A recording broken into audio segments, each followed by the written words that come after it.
In June 2022, Bridges for Life led a missions group to Iceland, which is a Nordic island, has really dramatic landscapes with volcanoes, geysers, which you see here in the background, hot springs, and massive glaciers.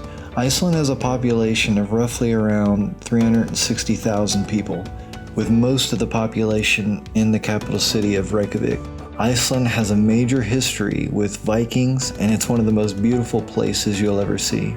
Although Lutheranism is popular, Iceland is the most under-evangelized area in Europe.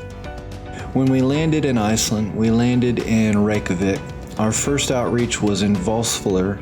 Our second outreach was in Skaftafell, and we stayed in this area. Good luck pronouncing its name. Volsfjörður was our first outreach. We started by distributing flyers out to the community to let them know that we would be there.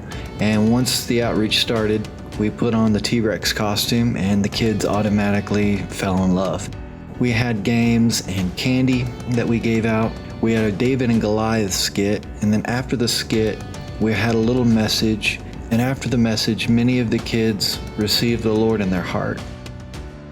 The second outreach in Skaftafell was a lot like the first. When we came to the outreach and put on the dinosaur costume, the kids were a little different this time. They didn't hate it, but they did try to destroy it.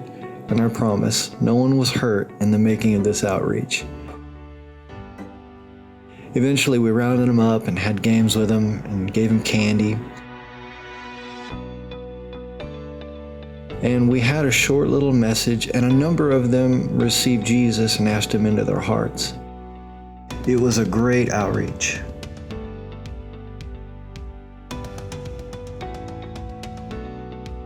Another outreach we did was at a local church near the place we were staying. There was a lot of mold in the church. When we identified a leak in the roof in one room of this church, we tore out the walls and the floor, and then we treated everything with bleach. And then we rebuilt the structure of the wall to make it ready for new drywall.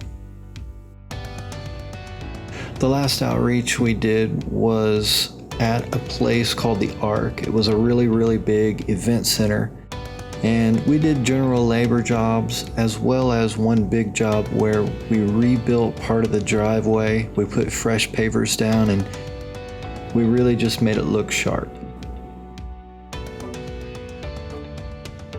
In our free time, we really took advantage of touring the beautiful landscapes, waterfalls, wildlife, and sunsets.